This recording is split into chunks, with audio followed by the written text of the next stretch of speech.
This session is on cultural erasure in Appalachian music. And we have three panelists from Berea, Kentucky. And we're going to start with Kathy Bullock, who is a wonderful retired professor of music at Berea College. And she is going to speak on African Americans in Appalachia. So let's go and start with Kathy. And I'll go ahead and stop sharing. There we go. Okay, great.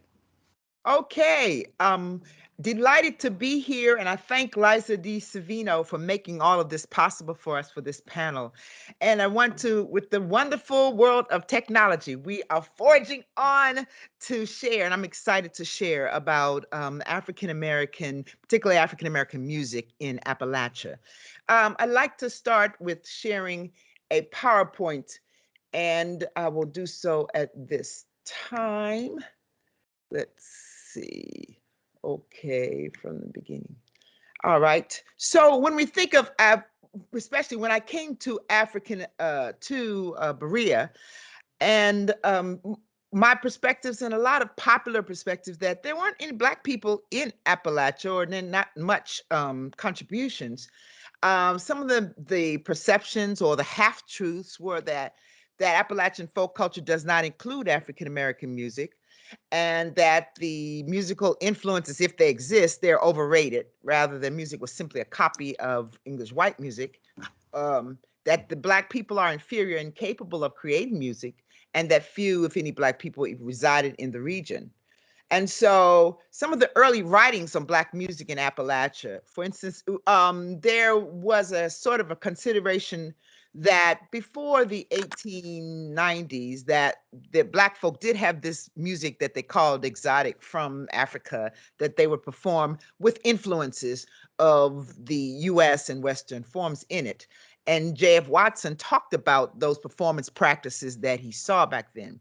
But around 1893, Richard Wallace-Check, I hope I pronounced his name correctly, produced this the article on Primitive Music, Inquiry into the Origin and Development of Music, Songs, Instruments, Dance, and Pantomimes of Savage Races. And so among the savage races, it included African-American, Chinese, Jewish, anything not considered mainstream by him. And in that, it was saying that African-American music, it wasn't really a thing. It wasn't, and it wasn't valuable. And then people, and he based his assessment. He had never heard Black music, but he based his assessment on the writings that he had seen transcriptions that the transcribers talked about were faulty, and they really didn't include that. But he based his assessment on that. Later on, people like Cecil Sharp, who collected musics from Appalachia 4 different times, made a special effort not to include things that were not purely reflective of the British Isles in heritage or connection. And so then you have people like George Jackson, who wrote about white spirituals as well as shape note music. And he was saying, again, this Black music is overrated. It's not really existing, but it's something that they just heard and copied. Later on, you had researchers and more from the 60s on that were refuting these. One, John Lovell, in his book, The Black Song and Forge and Flame, he was able to show that the music that George Jackson thought just occurred in during the time of the camp meeting, he was able to trace it far back and earlier and further. Again, George Jackson and others were looking only at the transcribed music and when it was first published, but not music out of the oral tradition. And Dina Epstein, in her article on this invalid concept, talked about and traced the fact that early on, the people who were transcribing this music and listening to Black music were taking it from written forms. And the written forms did not include so much of the African performance practice, the way of singing, the rhythms, the vocal style, the improvisatory nature. None of that was captured. So it really didn't have a clear understanding of Blacks in Appalachian. Who were they? So I'll spend the rest of my time just sharing, well, who were these folks and how did they get into Appalachia? We understand. And of course, it's just an introductory kind of piece, but just sharing some of the realities about what happened. The first big way that African Americans were in Appalachia was through the transatlantic slave trade. They also came as part of the traveling medicine shows, circuses, through the minstrel shows. The music of Black people was perpetuated, as well as negative stereotypes through the riverboat and steamboat workers, coal miners. All of these folks, African American, as they migrated to the Appalachian region or were already there, they brought their music and styles with them. And that was true from the African continent onto the U.S. So the first big area we talk about that the people of West African descent who came to the United States brought with them in their music elements such as call and response, rhythmic complexity, improv, and many others that were pretty important to their way of singing. And many of these aspects were not easily transcribed because the transcriptions were based on European types of music. And so in the slave trade, there were millions who were enslaved and who were transported from the African continent to North America, bringing all of these concepts. These were people who were were artisans in top in their trades. In fact, during the slave trade, there was an effort to try to bring people over who were specialists in whether it was mining or in growing rice or in certain other kinds of areas. So we have people that were quite talented and courageous to survive this hundreds of years of transport. When they got to the United States, there was enslavement that took place, but it didn't stay on the coast. People were enslaved and all the way throughout the United States. They would tracked, they were marched through, and they went into Appalachia. Just as white folks went, there were African Americans and enslaved ones that went as well. And in Appalachia, that enslavement was some more recent researchers say that it was pretty brutal, even though there were smaller farms or locations. And these Black people were working not just on farms, but they were working in the mines, they worked in trade, many other areas. And every place they went, they sang. So they sang songs like this: I'm gonna lay down my burden down by the riverside, down by the riverside, down by the riverside. I'm gonna lay down my burden down by the riverside. I'm gonna study one no more. And these songs became so active and a part of the U.S. that they were known all over the country.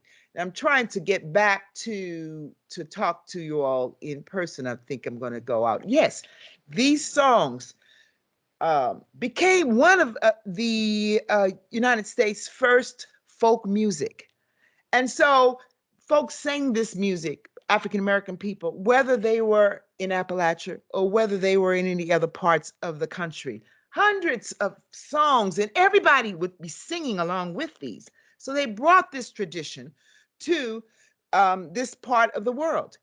And in addition to these songs, there were other songs and styles of singing. So even, for instance, in the lined hymn tradition, which came out of parts of Europe and was a form of worship used in the worship style, African Americans would sing it, but they would sing it in an African American style. So it would be something like, I love the Lord, he heard my cry.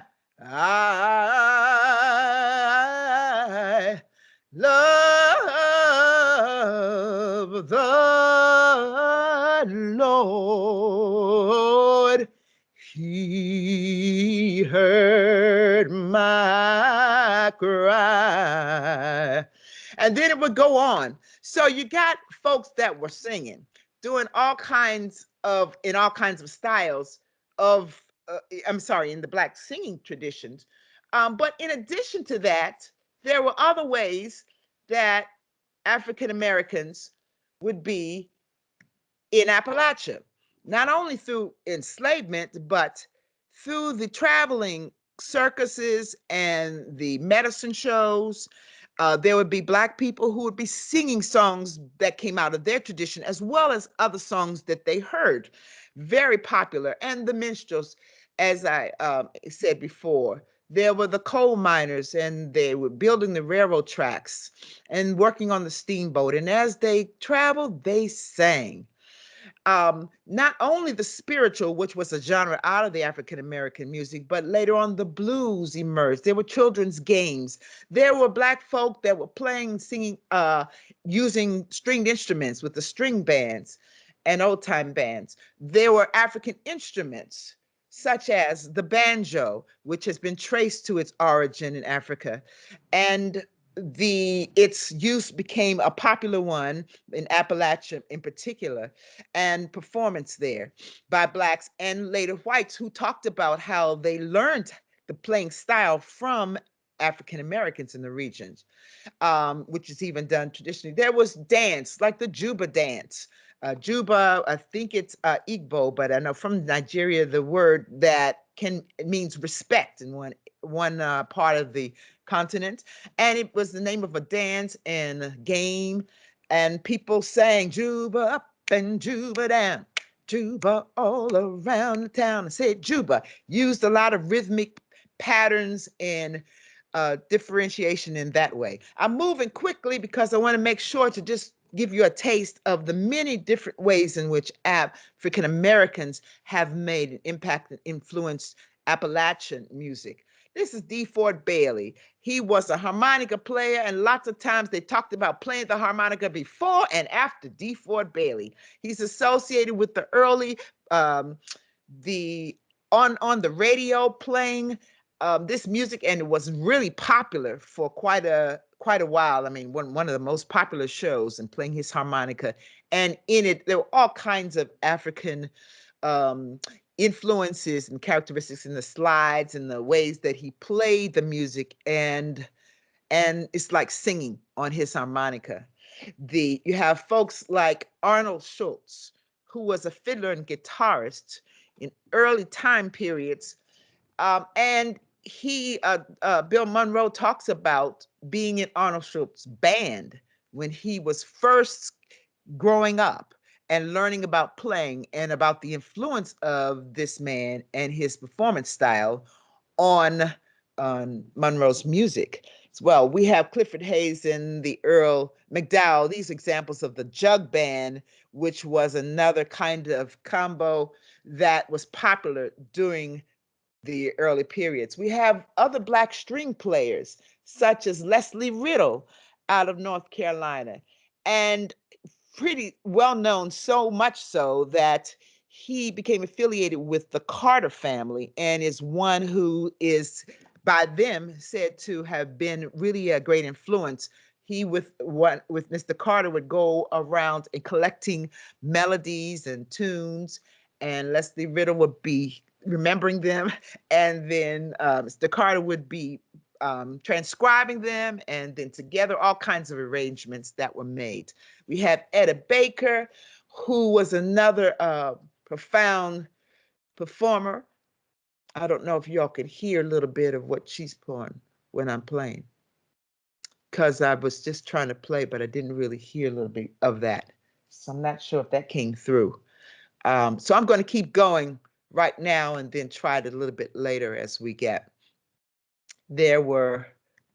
going. There were Black string bands during the 20s and 30s that were, even before that actually, but we have recordings by then of folks who were playing music. So the idea of not only playing the banjo, but the string band, the bones with sticks, and other things used to create percussive kind of sounds were very, very prominent in the African American community and later became part of the Appalachian community in various ways. We have people like Elizabeth Cotton with her song Freight Train, which she wrote as a very young girl, but later on was rediscovered by various performers, researchers, and performed her music at a much later age, and it was enjoyed by so many, and as well as her style of performing the music. We have, moving on. Oh, I think I stopped here with some of the performers, and I wanted to play some more examples, but it might take a minute to pull them all up. So I will wrap up what I'm saying to just remind you all that the African American presence, which you can see through the music, was a profound one. It was one that permeated just about all of the areas that you can think of in Appalachia. And while it was not included purposely, that had to do with the mindset, because remember, in the United States, in the whole time of slavery in 200 years, there was the biggest myth of all perpetuated, and that is that inherently Black people are inferior and whites are superior. I mean, that was part of the whole idea of race, because race is a social construct. It doesn't even have any, real biological meaning. So in order to perpetuate this, there was a mindset already in place. So then if you're in an atmosphere where it's considered that these people are inferior, then you don't expect that they would necessarily be able to contribute something of value on the same par. Or you perpetuate that by creating a government and a system where these people systematically are enslaved, not only for their own lifetime, but for their children and their children through chattel slavery.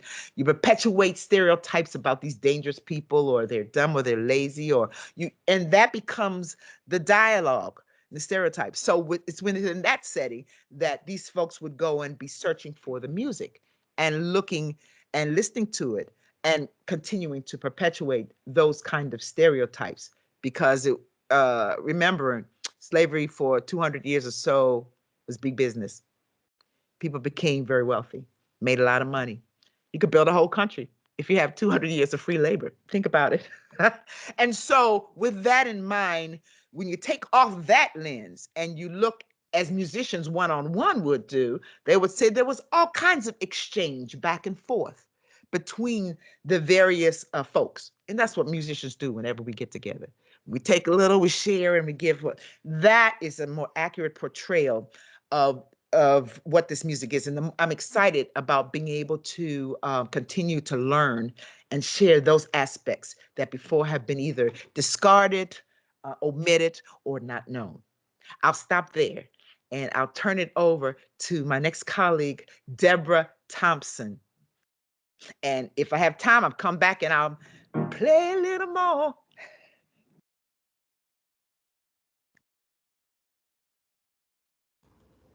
Okay, thank you so much. Let's see, I think, Kathy, you might need to stop sharing your screen. Perhaps. Let's see. I was trying to see. It looked like Liza DiSavino might be trying to join again. I don't know, but okay.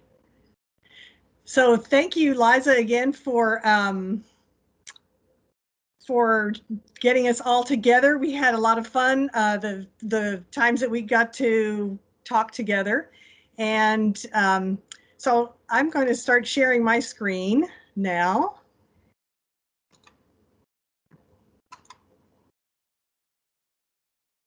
And I hope you all can see that. So I know there's a little box here that is covering up a part of the bottom, but I don't know how to get rid of that without getting rid of everything. So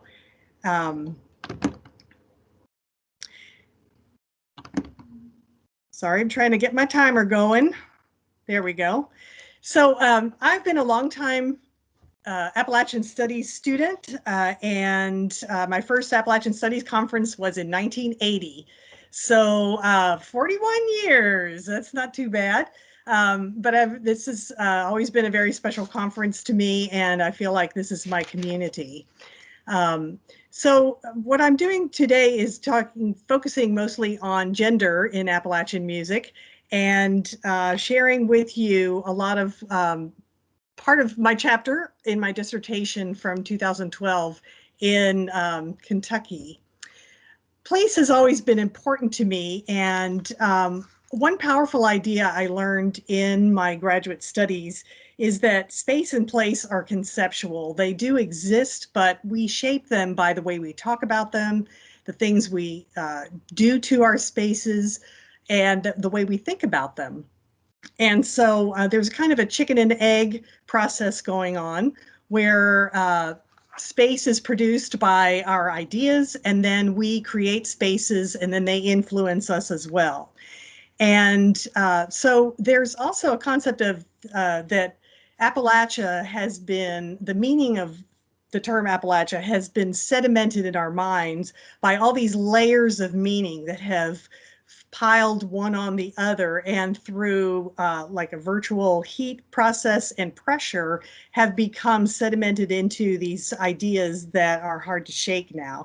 So my two images here that I have for you are one of Appalachian economic hardship, as evidenced by this ARC map that bleeds red all over these distressed counties. And then this wonderful visual of that harkens back to the movie Deliverance, where we learn to associate banjos with Appalachia, and especially with ideas of rural homosexual depravity and low IQs. So the banjo, there's lots of banjo jokes about that tend to focus on especially the low IQ. So I won't share any of those with you today. But somebody can put them in the chat if you are so inclined. So one of my questions has been, who gets to be an Appalachian musician? And that came up when I moved to Appalachia and quickly found a place as a musician. But I was sometimes curious about who was included in ideas about Appalachian music and who was excluded. I found that while the scholars in the last 40 years or so have learned to appreciate African-American influence on Appalachian music and some of the things that Kathy shared with you earlier, actual people, African-American people, have not been as welcomed, or have maybe not felt as comfortable in some of the spaces of Appalachian music. And so these 4 points that I'm listing here about when I came to Appalachia and got involved with Old Time Community, it felt like such a great, welcoming utopia. And yet, in order to have a community, there are people who are included, and then there are people who are excluded. And so I started questioning who is included and who is excluded, and how that happens. I found that it did make a difference whether music was participatory or presentational to some extent. I also found that people like me who are not from the region sometimes edged out the actual people from Appalachia. And I think that's found oftentimes when, especially when trying to uncover African-American musicians, that the people who are from Appalachia are not always included as much as people from the edges or from somewhere else. And so there's the title of my dissertation there, which is available online if you would like to read more about it. So my questions of who gets to be an Appalachian musician were addressed by looking at 3 different research sites and using 3 different main types of methodology. I was interested in old-time musicians in Eastern Kentucky and our community there, which I consider myself to be part of. I was interested in presentational music and looked at the celebration of traditional music at Berea College in Kentucky, and talked with African-American musicians in Appalachia to find out what they thought about traditional music. One of the things that was important to me also was the idea of not just looking at music as a thing, as a text, but to consider the act of making music. the importance of embodiment and being in the music and operating within within a community of people that were going back and forth with the music. So music is very emotional, as many people are aware. It seems to integrate ourselves with our communities, and especially when we're in that place of flow or optimal experience, that has a real integrative function for ourselves and our psychology. Another thing that came out in these musicking relationships were power relations. And Judith Butler is a scholar that has identified how we perform power relations in our everyday activities. And so I identify musicking as an everyday activity, and that it helps embody and reflect knowledges that are in our bodies and that are emotional and that you can't really say any other way. And that's why we have it. So I was interested in old time music. I wanted to try to distinguish it from bluegrass music because I felt that bluegrass music tended to be more presentational rather than participatory. And I don't have time to really go into the details there. But so as I was looking at old time music, I was interested in finding out what the literature said. I looked at 4 different sources, which will be in my sources at the end. And so you can see the numbers of musicians that were identified in these 4 different sources. So of course it went from the smallest that had 18 musicians to one that included 1,300 musicians. But you can see that overall, white men were extremely overrepresented in the accounts of old time music. A lot of times these were accounts of fiddlers. A lot of people like to focus on fiddlers, and that was definitely a white male phenomenon in these. You can see that Black men were slightly included in 3 out of 4 of those. White women were a little more included in all of them, and Black women were not in any of these or these studies of old time music. So here's another map that shows a few of my jam session and events locations. And these were some of the questions that I was asking about. How is gender performed through old time music? And so I'm going to go through these different points more in depth, so the slide will not stay up very long. But so these are some of the ways that I discovered that gender was interpreted and performed through old time music. So I'll start with instrumentation. As we've talked about the banjo, it is an instrument that is very gendered and very racialized. And there's a wonderful book called That Half Barbaric Twang by Karen Lynn. And she traces the gendered and racialized instrument appearance of the banjo throughout time, where in the early days of the 19th century, it was seen as basically an instrument that Black men played. Then as the white minstrels performed, they performed as caricatures of Black men. Then in the 1890s, it became popular for white ladies to play banjo. And of course, there is that white lady banjo of the Vega persuasion that was advertised as not picking a lady's gown. So our ideas about who's allowed to play a banjo or who's expected to play a banjo has changed over time. It became the purview of white males in the 20th century, and now is being reclaimed more by African-American women such as Rhiannon Giddens and others. I found that there was quite a bit of a difference between the representation of music with females being overrepresented in singing and dancing, and males being overrepresented in more technical instrumental type of music. Invisibility is a very important part also of how we view women in Appalachian music. Here's a slide by a wonderful photographer named Elmer Foote. And I like to put it up without the title because here I see a man and a girl and a dog. But the slide title is Mountaineer and Violin at High Bridge.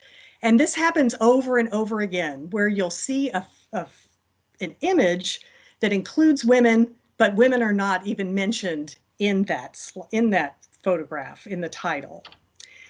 Here is a project that was conducted during the 1980s. It was the Vintage Fiddlers Oral History Project. And I was searching through this, trying to find photographs and information about female fiddlers, and there were none in this project.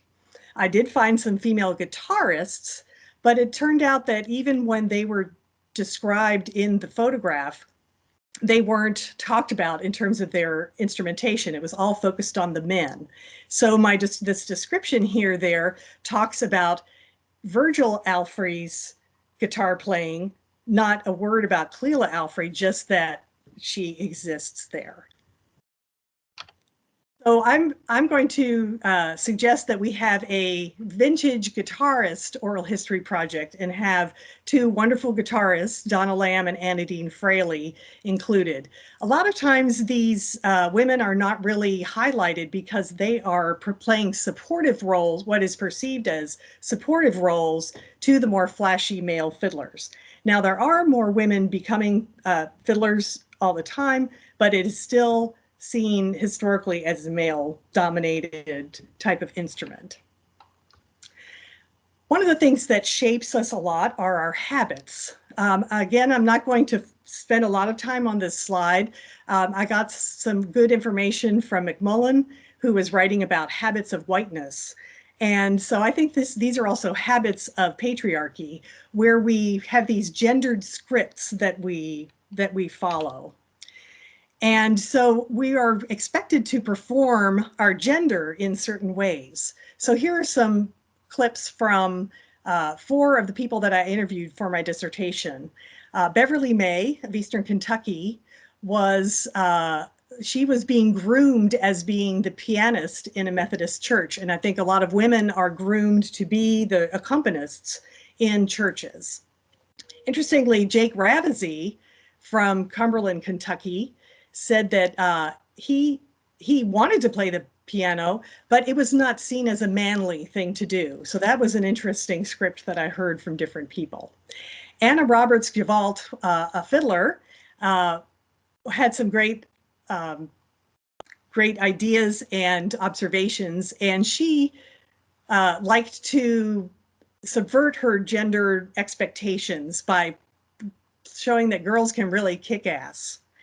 And then Angie DeBoard, who's a wonderful storyteller from Southwest Virginia and a singer and actor, she mentioned quite a few gendered memories of growing up where her uncles were in the woods playing fiddle, but her aunts were not.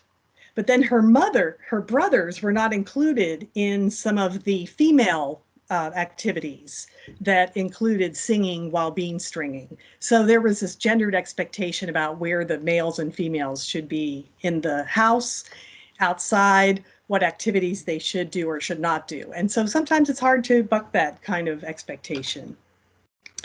Another observation that people sometimes make is that somehow an all-female band can be very limiting, that somehow be playing just with women is not going to be as exciting, it's not going to be as fulfilling, or get to be quite as high-toned as what playing with men would allow you.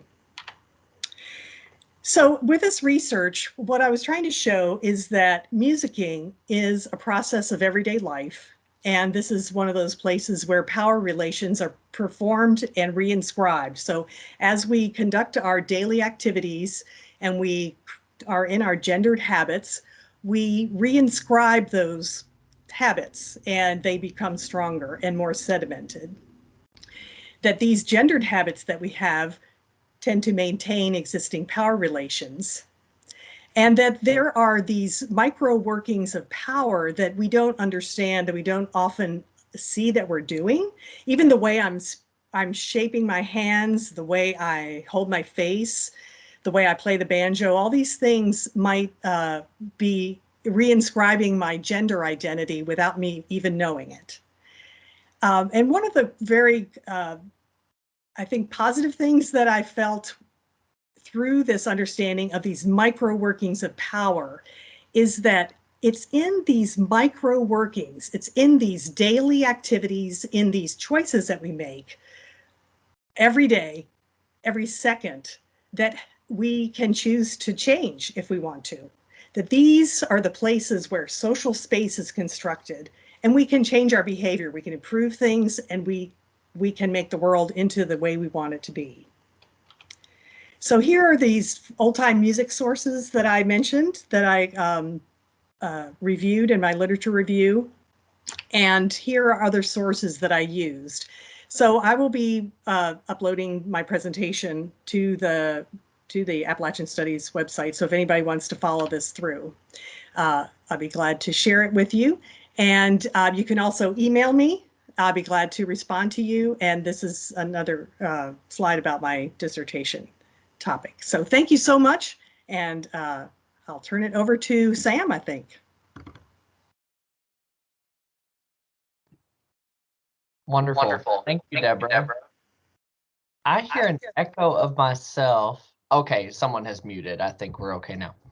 So, yes, it is an honor to be here today. Liza and Deborah and Kathy are all teachers of mine, and so I'm especially grateful for them and to have them as friends, and it's wonderful to be able to be here together today. So I am going to share a presentation as well.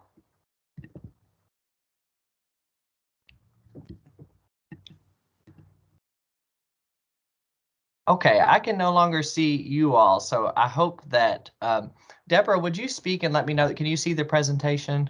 Yes, it looks good. But yes, Thank you. it's disconcerting when you can't see other people. I know. Thank you so much.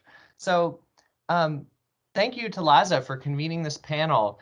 I am an LGBT person from Appalachia, but I have never had the opportunity to really speak in a scholarly sense about this, so this is exciting for me. So when I say LGBTQIA, I'm referring to lesbian, gay, bisexual, transgender, queer, intersex, asexual people. I'm going to use the umbrella term queer today. It's easier to pronounce, but I'm referring to this whole community.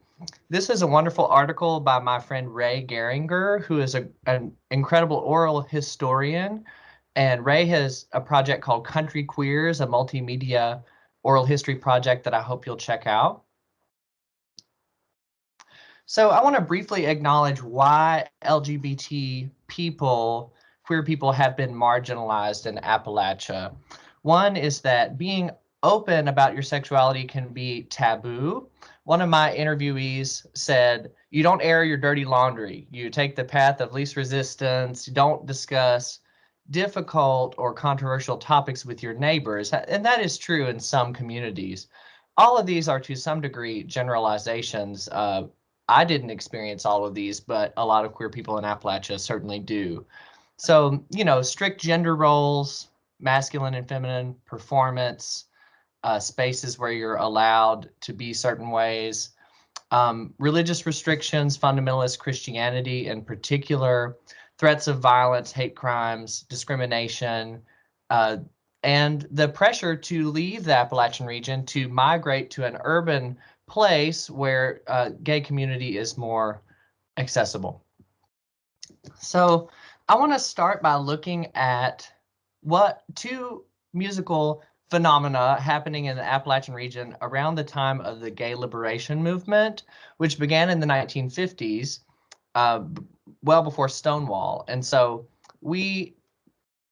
this is a quote from Elijah Clark, who was an activist from Hindman, Kentucky. So people from Appalachia were involved in the gay liberation movement here and elsewhere.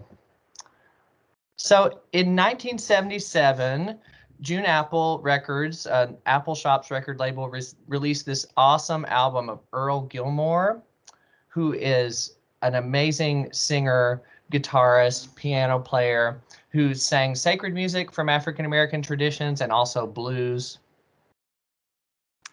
So there are great liner notes with this recording, and Earl Gilmore said, "My life is just filled up. I'm never bored. I make my own clothes. I draw. I keep a diary, write poetry, and make up plays with the neighborhood children. I have 3 choirs.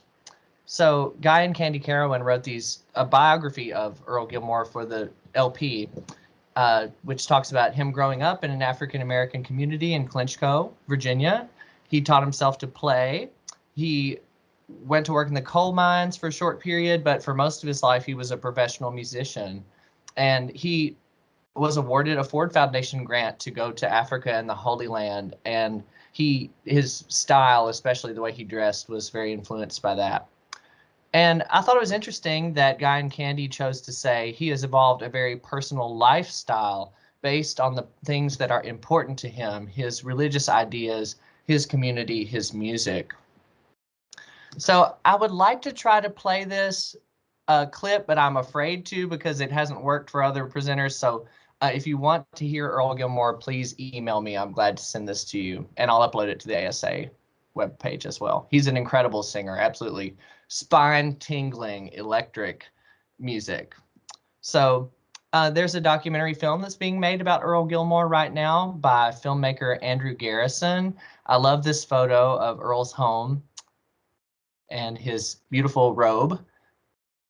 So Andrew Garrison was filming with Earl Gilmore 35 years ago, and Earl Gilmore came out to him on camera and started talking about his sex life pretty openly. And Andrew felt like he could not out Earl Gilmore. He could not tell this information, but he also couldn't complete the film without including this important part of the story. So the film is still in progress. So look it up, Because I'm Here. It's going to be an amazing work. So also in the 1970s in Appalachia, the Real World String Band came together. So these ladies are probably familiar to a lot of you in the Appalachian Studies community. They are my sheroes. I love their music and think the world of them. So they describe themselves as a band dedicated to social change. And they've always played dance music, fiddle and banjo, traditional dance music, and also blues and jazz that's very danceable, Western swing, that kind of thing. And they are dedicated to expanding the rich Appalachian tradition with songs about environment, women's rights, and working people's struggles. So they came together at a conference during the International Year of the Woman in 1977. And so this is the original band and the band members' names here. Amazing. And then, so this is their 10th anniversary concert down there. And you can see, I think a niece of one of the band is playing with them, and one of their mothers is playing with them, which is awesome. And so they said, at that time, we were engaged in several struggles involving women and the working class people of Appalachia, and have found music to be a powerful ally. Much of our music deals with coal mining, and many of the songs we do are still sung on the picket lines today. So Real World String Band, the members weren't born in the Appalachian region. I think except Bill Jackson was born in Berea.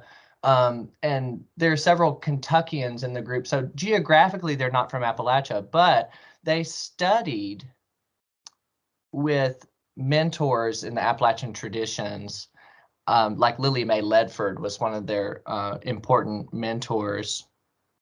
And so they played in a lot of different cultural scenes. In addition to playing in queer venues like the Fishnet Club in Lexington, they also played at hardcore bluegrass festivals. And when I interviewed Sue Masick, she shared this with me. There were a couple of really rough bluegrass festivals in that period of time because people were getting laid off from their jobs and drinking a lot. We basically quit playing those kinds of festivals once we could identify them. We were particularly careful at those, showing affection. At the worst festival, we all huddled together in the van and only came out to do our sets, used the buddy system to go to the bathroom. So the women of Real World were openly gay to a degree, and they navigated, you know, identities as public performers and queer women in a very graceful way. And so they were together for over 40 years and performed all over the nation. So they've made a huge impact on me and many others. So let's look at today. How are LGBTQI people present in Appalachian music now? So this was an event actually from last month. Rachel Eddy and Emily Hammond are partners, and they are great musicians, and they hosted a jam session online sponsored by Bluegrass Pride, which is a group that promotes diversity and inclusion in roots music. When I was in college, I did a little bit of research on this topic, and Ruth Soley's work came up, and she said, by claiming a special essence, women or blacks or gays resist oppressive forces. Works of art are perhaps the most valuable belongings of a civilization. It matters to whom they belong and who is empowered to speak about them. So I interviewed some singers that are part of the LGBTQ community who play Appalachian music or live in Appalachia or both. And this was in 2012. And Kay Justice, who is a great singer who's performed mostly traditional Appalachian material with Jenny Hawker and Alice Gerard and many others. Kay is still active in the music scene. And she spoke about her sexuality and her marriage and said, I never hid it, but I didn't advertise it, and I still don't. Most people don't know, or most people know that I'm gay and don't care. If somebody does care, well, then that's their problem. I was never open and came out and said, I'm gay and I sing. I just sang. Sue Masick talked with me that year also, and she said, I compartmentalize things really well. I guess that comes from years of looking at what I can learn from these old timers, even though there's that one part that we don't for sure have in common. Sometimes it was really frustrating. I would get so close to them and not be able to say who I was. It was like family. If you're unable to come out with family, it's hard. So in 2019, there was the first Pride celebration in Eastern Kentucky in Pikeville. There had been a Pride celebration in Moorhead a few years prior that I was part of, but this was the first one where a lot of queer people were making music. So this is Michella Phipps performing at Pikeville Pride. I was honored to be there that day. And I want to also acknowledge that there are a lot of queer musicians that play Appalachian music but live outside the geographic region. We could call these Appalachian adjacent performers. They can be from any place, but they can also be masters of Appalachian music traditions. So also in 2019, there was an event that is now called the Gay Sweeps. So Clifftop is a really important fiddlers convention. These contests are very prestigious, and Jake Blunt says in his post here, contests are roughly analogous to award ceremonies in old-time music. Clifftop is the most important one worldwide, which I would say is true. It's set in West Virginia, and so in this contest in 2019, LGBTQ people came in first in every single contest, and nearly half of those were people of color. Jake Blunt became the first Black person to make the finals in banjo. And so there were also some camps that were like the Rainbow Jam, the Nest of Strident Feminism. These were campsites where people had jam sessions that were deliberately welcoming and open to diverse folks. So here is Jake Blunt with Ngozi Fields. They're showing their blue ribbons. And Ngozi is a native fiddler, a graduate of ETSU. And Jake Blunt has done some really important, beautiful work recording African-American banjo and fiddle music. There's also now a Shout and Shine showcase at the IBMA conference. That's the International Bluegrass Music Association conference. That's been happening for 5 years. So not only does that concert celebrate the contributions of people of color, it also celebrates LGBT people, musicians with disabilities, women, people from all sorts of backgrounds. There's also a Facebook group called Traditional Music Today, which has focused on trying to create a safe space to promote diversity in Appalachian music, old-time music, roots music. So the Traditional Music Today group and Ian Tran, one of the organizers, put together this amazing resource. It is a women, Black, Indigenous, people of color, LGBT, people with disabilities, music instructor nominee directory. So that's a big mouthful, but what this is a list of people who play and teach roots music that are from these diverse groups, which is awesome because they diverse teachers are underrepresented in music camps and festivals and things like that in our region. The Stay Project does some incredible work, cultural organizing, bringing together young people in Appalachia who are artists and activists. And lots of queer music has been central to events in the Stay Project's work. And I wanted to share with you this quote from Amethyst Kia, who is from Chattanooga, Tennessee, but lives and works in Johnson City, Tennessee, and graduated from East Tennessee State University. So we'll end on this note. Amethyst said, "For me, being a queer woman of color in Appalachia, pulling from these different roots-based ideas and then making these connections with electric music and traditional acoustic music and bridging the gap there, I feel like I can bring a perspective to a wider audience and inspire people that look like me or love like me to tap in and be like, hey, this is really cool. This is something that I could do."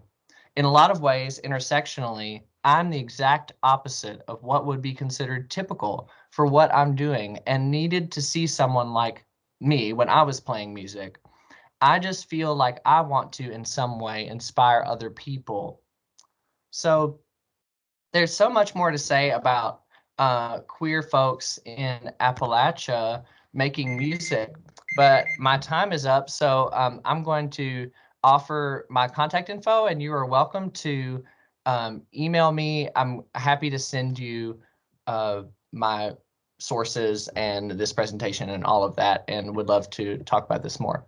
So I think we're going to have questions. Who is going to moderate the questions? I can. Sadly, our fearless leader, Liza DiSavino, could not make the technology work for us today. So we really hate that she is not available today. But so if y'all would have some questions for us, if you want to type them in, I've been trying to keep an eye on the chat, and I've seen a lot of good links for information and excitement about various people. But if anybody, I don't know, Travis is our moderator or our tech person, and I don't know if you can unmute someone if they have a definitely verbal question.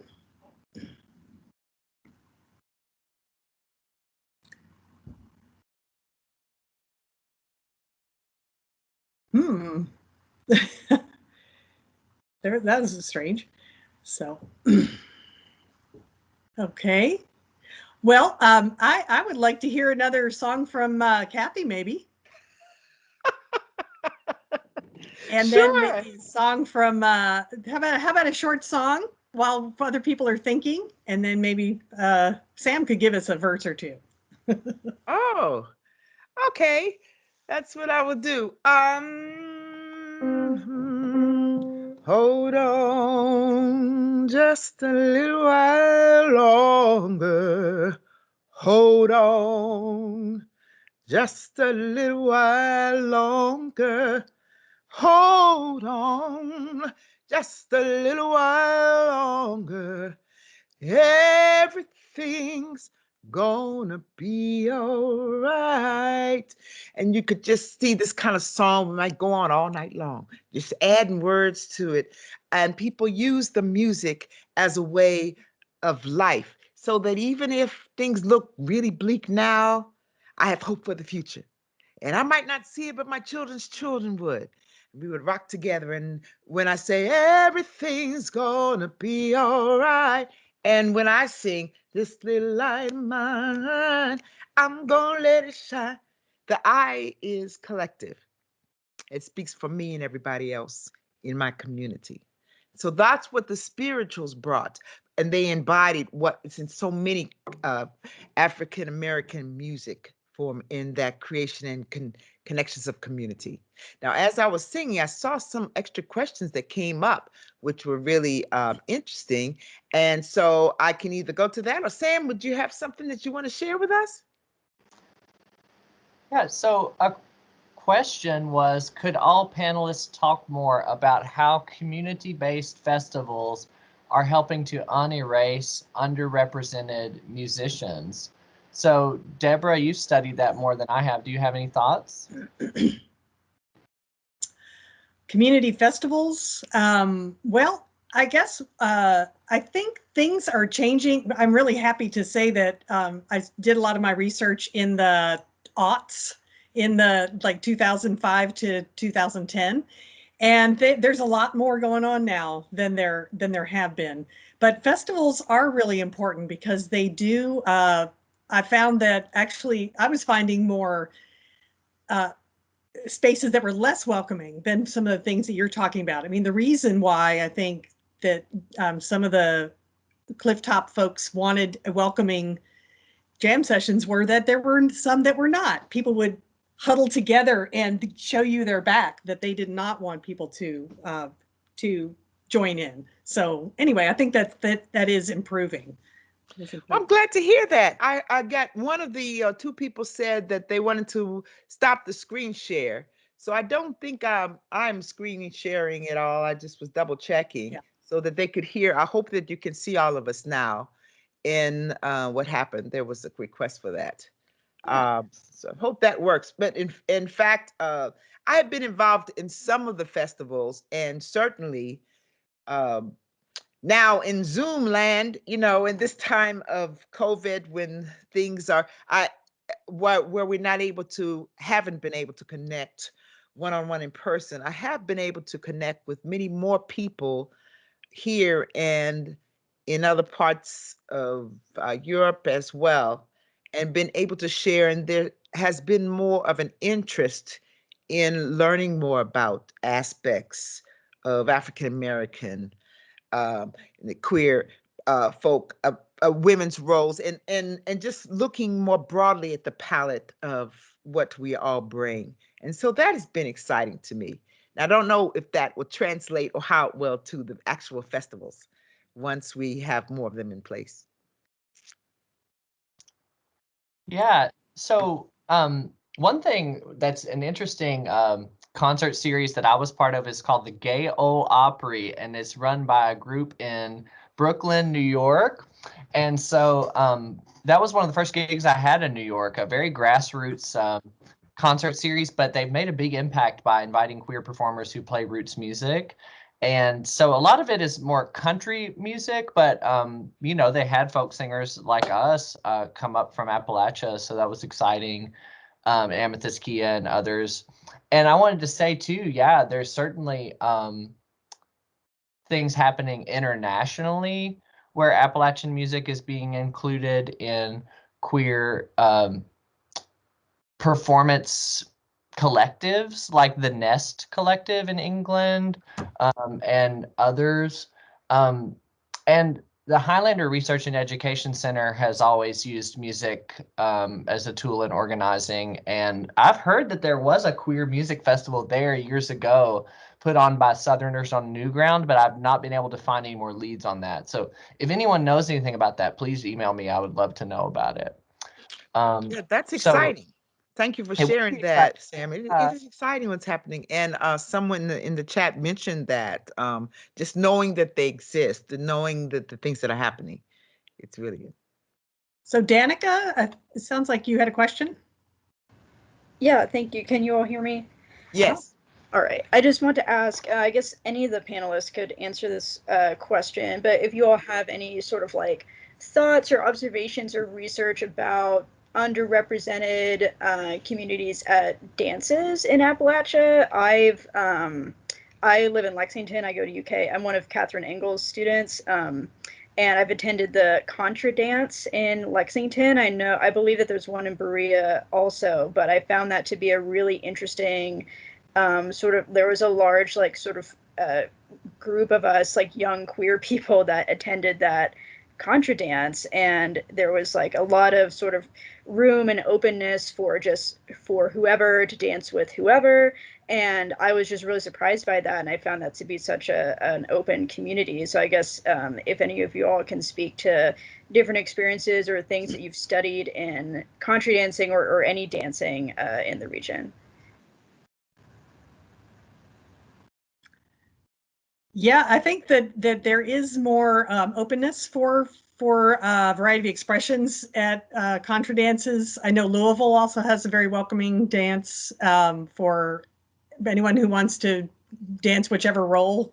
But certainly a lot of traditional dance has been extremely gendered, and so that is still an area of contestation that is continuing. And so especially in terms of people talking about ladies and gents, the roles that people play.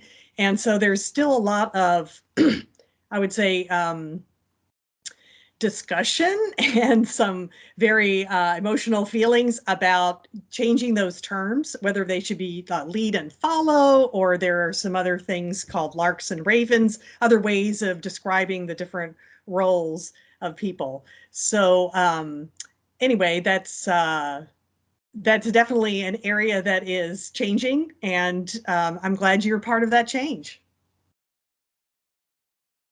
Somebody else raised their hand. JD. It's really using my husband's device, but I'm really Mike Maloney, and oh, hi. we're both leaders in the Urban Appalachian Community Coalition, and I just want to make a plea that that all of you Appalachian opinion makers keep in mind that for every Appalachian family, about half of us live in urban enclaves like Cincinnati and Indianapolis. And that means about half to 2/3 of the people of Appalachian heritage live outside the region. And one illustration of what that means as far as music is concerned is Fred Bartenstein of Dayton just published a book called Industrial Strength Bluegrass. And, there are hundreds and hundreds and hundreds of active bluegrass groups. And my plea is that they be thought of not as outsiders, but as just as they grew up the same places you all did, and or their parents did, and they're part of the Appalachian music world. Therefore, whenever we're thinking about inclusivity, I'm saying people outside the region who are of Appalachian heritage. We call them up here urban Appalachians, though people in Pittsburgh are urban Appalachians too, and they're in the region. So, I'm asking for inclusion, like if you were planning a festival or writing an article or whatever, please include us, because we're making contributions in every area, in scholarship, in music. We're keeping the traditions alive. We have festivals and so forth. Very true. And I do want to say that I think that I heartily applaud what you said. And I think that is one way that Appalachian people, especially African-American Appalachian people, have been excluded, is because of this idea that somehow Appalachia is rural, only rural. And so that was one of the things I tried to do with my dissertation, was to interview people who lived in urban areas in Appalachia, for example, like Alcoa, Tennessee, and not try to just focus on rural areas. So that's very, very true. And then I think true with the queer Appalachians as well, moving outside the region into urban areas to feel more comfortable. They also are part of that outmigration. Yeah, I would add in terms of African American folks as well, certainly the outmigration of people wanting to have jobs and move and having roots in Appalachia. even though when they read books and look, it's like they're not even there. So it absolutely, being able to not only define but articulate and honor the Appalachian heritage that one brings is a wonderful thing. I mean, I had connections to Appalachia I didn't even know till I got to Berea. I'm from Washington, D.C.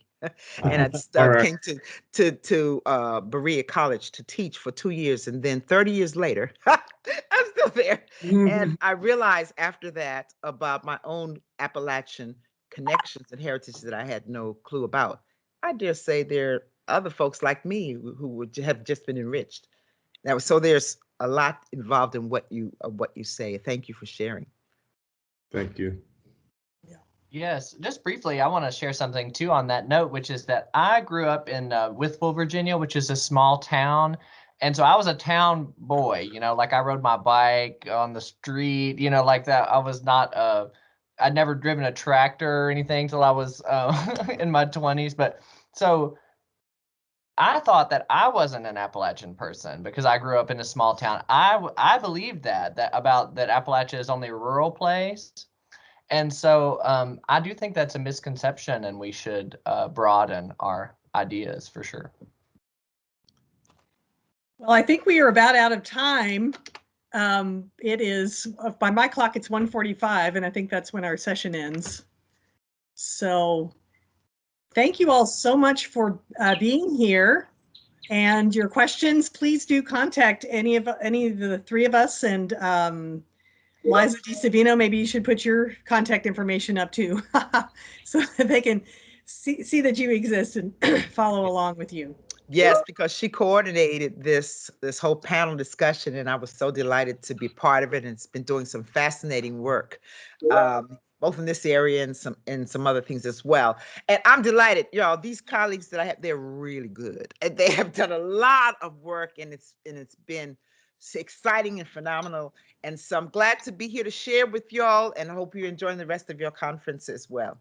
I just wanted to pop in and say thank you. I'm like Deborah. I've been a part of Appalachian Studies Association forever and a day. I'm a second generation App Studies Association person. And I just wanted to tell you, this was one of my favorite panels I've ever been at. So just thank you. That's all I wanted to say to you.